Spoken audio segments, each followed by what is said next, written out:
All right, students, welcome to day 46 of the 60-day legislative session, where things are beginning to wind down policy-wise, but wind up budget-wise. And it's all about those dollars and those cents. But for legislators, we're really talking about millions and billions of dollars, not quarters and dollar coins. So yesterday, Wednesday, the 21st of February, was another action-packed day. The governor awarded the Washington Medal of Honor and the Washington Medal of Merit, which are the highest civilian honors that the governor can award to anyone. And it's the first time he's done so in 10 years. He also signed the first bill of the 2024 session into law. And legislative process-wise, it was another big cutoff date, where bills had to make it out of the opposite house's policy committee in order to stay alive in the lawmaking process. Now, out of our three bills, only one of them has made it that far. Remember, Senate Bill 5884, the Environmental Crimes Bill, has now made it through the House Environment and Energy Committee and has even sailed past the next cutoff date, which is next Monday, the 26th, where bills need to make it out of those fiscal committees. And since the Environmental Crimes Bill does not have a fiscal impact, it now just needs to be voted off the House floor by March 1st to continue its trek toward becoming law. Now, speaking of fiscal impacts and finances, while legislators are still hard at work determining which bills should be passed into law, the fiscal committees in the House and Senate also released their supplementary budget proposals this week. Remember, the governor released his proposal back in December. This is just a guide, and the legislature is under no obligation to follow his proposal. On Monday, both the Senate Chair of Ways and Means, June Robinson, and the House Chair of Appropriation, Tim Ornsby, released their supplementary budget proposals, and they had press conferences to tell the public all about them. So, why another budget if the budget year was last year? Well, the budget is written for a 2-year period called the biennium. And in the even-numbered years, the government can decide to fund additional programs that were left out of the budget originally, or in the case this year, it looks like the state is taking in more money in revenue, taxes and fees and things like that, than we have spent this year. So the supplemental budget decides where this money should go. So there are a few things to break down here. 1, how much money has been proposed in this budget? 2, what are the differences between the House budget, the Senate budget, and the governor's proposals? 3, procedurally, how does the legislature decide which budget to go for? And 4, how do these budgets deal with the initiatives to the legislature to repeal the Climate Commitment Act? So first, how much money is really in these supplemental budgets? The House budget proposals adds about $2.5 billion, while the Senate budget proposal adds about $2.1 billion more dollars.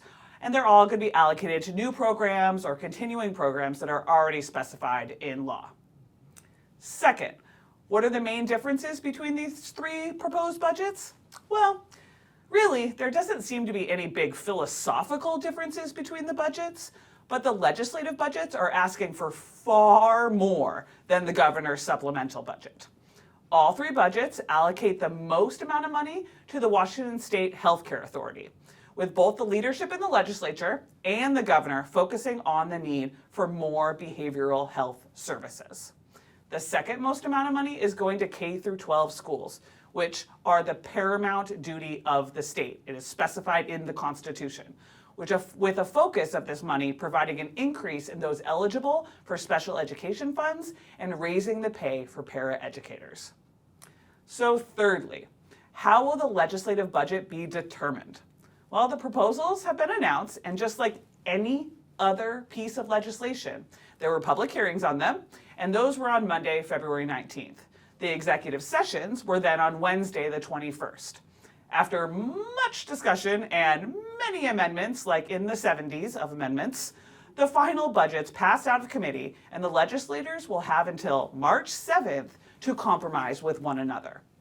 Remember, all bills, including budget bills, must have the exact same language to be sent to the governor's desk. So even though they are essentially the same, they must be exactly the same. For instance, the Senate allocated $13.5 million for special education, while the House allocated $32.3 million for special education. They will need to discuss how to come to terms with that $20 million difference. So party leadership will have between now and March 7th to pass the exact same supplemental budget. This discussion is called concurrence and dispute, and we'll discuss more about that in detail next week. But now, remember back at the beginning of January, end of December, when I talked about the Climate Commitment Act and how it would be a part of all environmental discussions this year? Well, now is that time. The Climate Commitment Act in 2023 raised around $1.8 billion in its cap and trade program.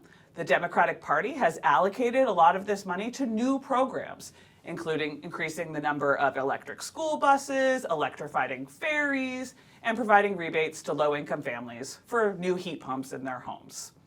However, because there's an initiative that will go on the ballot in November for voters to vote on that could end up repealing the Climate Commitment Act, that means that there will be no new money from the CCA in 2025 to spend on climate initiatives.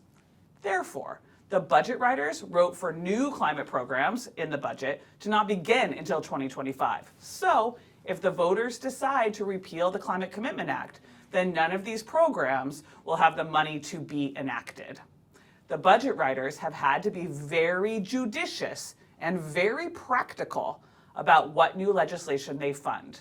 If the CCA is repealed in November, there will be a budgetary shortfall for the programs already in place, and the 2025 legislature will have some work to do to determine which of their priorities they want to fund. Remember, it really is at this moment all about priorities. There's only 2 weeks left in the session, if you could believe it. So what do we have to look forward to? Well, 1, will the environmental crimes legislation make it into law?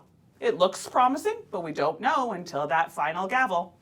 2, what will the supplemental budget look like? Are your needs and desires being funded? And 3, will the legislature end on time on March 7th? Or will they have to continue to talk after then to reconcile the budget? Stay tuned, and we'll see you next week.